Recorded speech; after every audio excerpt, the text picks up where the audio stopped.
दोस्तों, आज हम जो कहानी आपके लिए लेकर आए हैं उस कहानी का शीर्षक है मोहल्ले में मॉडर्न बहू।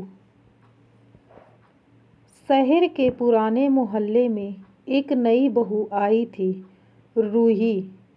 लंबी छरहरी काया, स्टाइलिश कपड़े, खुले बाल और आँखों में अजीब सा आकर्षण। वह आधुनिक विचारों वाली थी, खुले विचारों वाली, पर इस पुराने मोहल्ले के लोगों के लिए उसका रहन सहन असामान्य था। लोग धीरे धीरे उसकी चर्चा करने लगे। कुछ को उसकी हंसी में अजीब सी कशिश लगती, तो कुछ को उसकी मौजूदगी में अजीब बेचैनी महसूस होती।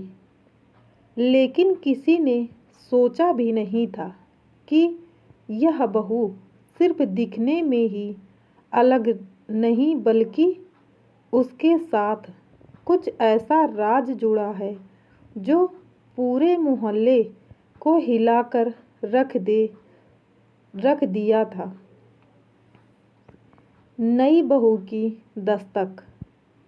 रूही की शादी हाल ही में आदित्य से हुई थी। आदित्य के परिवार में उसकी माँ, पिता और एक छोटी बहन थी। सबने बड़े धूमधाम से शादी की थी, लेकिन मोहल्ले में किसी को नहीं बुलाया गया था। यही बात मोहल्ले के लोगों को खटक रही थी। जब रूही पहली बार घर में आई तो घर की बड़ी बूढ़ी औरतों ने उसे परखा। वह हर मायने में अलग थी। ना घूंघट, ना साड़ी, बस जीन्स और टी शर्ट में वह एकदम मॉडर्न बहू थी। लेकिन जो सबसे अजीब था वह थी उसकी आँखें। गहरी काली, जैसे किसी अनजाने डर को समेटे हुए हैं। मोहल्ले की औरतें आपस में खुसर पुसर करने लगी। एक लड़की अजीब लगती है, इसकी आँखों में कुछ तो है। रूही के आने के बाद घर से अजीब घटनाएं होने लगीं। रात को घर के सदस्यों को किसी के चलने की आहट सुनाई देती। कभी कभी तो ऐसा लगता कि कोई किसी को घूर रहा है। एक रात आदित्य की माँ को किसी के हंसने की आवाज़ आई। जब उन्होंने देखा तो रूही अपने कमरे में अकेली बैठकर शीशे में खुद को देख रही थी और अजीब तरीके से हंस रही थी। जैसे ही उन्होंने उसका कंधा पकड़ा, रूही ने घूर कर उनकी तरफ देखा। उनकी आंखें पहले से भी ज़्यादा काली हो चुकी थीं। अगले दिन घर के सदस्य बीमार पड़ने लगे। आदित्य की बहन अचानक बेहोश हो गई और जब उसे होश आया तो उसने कहा, कोई मेरे ऊपर बैठा था, मुझे दबा रहा था। अब घर में डर का माहौल बनने लगा। मोहल्ले की बुजुर्ग और रहस्य का खुलासा। मोहल्ले में एक बुजुर्ग महिला रहती थी, दादी अम्मा। उन्होंने जब रूही को देखा तो उनका चेहरा उतर गया। वह बोली, यह लड़की साधारण नहीं है। यह कोई औरत नहीं, कुछ और है।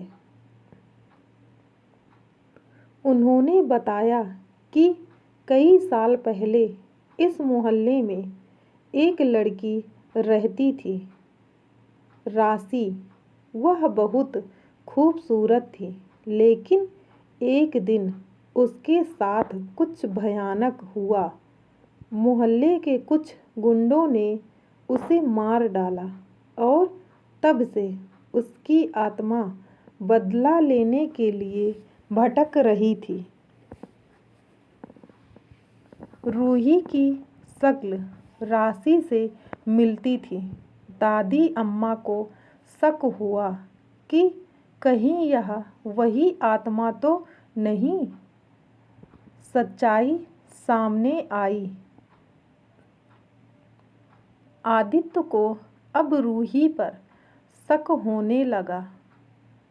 उसने एक दिन चुपचाप उसके कमरे में कैमरा लगा दिया। जब उसने फुटेज देखा तो उसका खून जम गया था। रात के 2 बजे रूही बिस्तर से उठी और शीशे के सामने जाकर खड़ी हो गई। कुछ ही सेकंड में उसका चेहरा बदलने लगा। उसकी आंखें सफ़ेद हो गईं और उसकी छाया दीवार पर किसी दूसरी आकृति की तरह दिखने लगी। मुझे बदला लेना है, रूही बुदबुदा रही थी। आदित्य को यकीन हो गया कि यह इंसान नहीं बल्कि कोई आत्मा है। अंतिम रात। अब यह राज खुल चुका था। दादी अम्मा ने बताया कि इस आत्मा को रोकने के लिए कुछ उपाय करने होंगे। उन्होंने सभी मोहल्ले वालों को इकट्ठा किया और घर के बाहर हवन करवाया। जैसे जैसे मंत्रों का जाप तेज हुआ, रूही के चीखने की आवाज़ें आने लगी। अचानक वह घर से बाहर निकली। उसकी आंखें सुर्ख लाल हो चुकी थीं। वह जमीन पर गिरने लगी और उसका शरीर कांपने लगा। आखिरी बार उसने आदित्य की ओर देखा और कहा, मैं वापस आऊंगी। फिर एक तेज चीख के साथ वह गायब हो गई।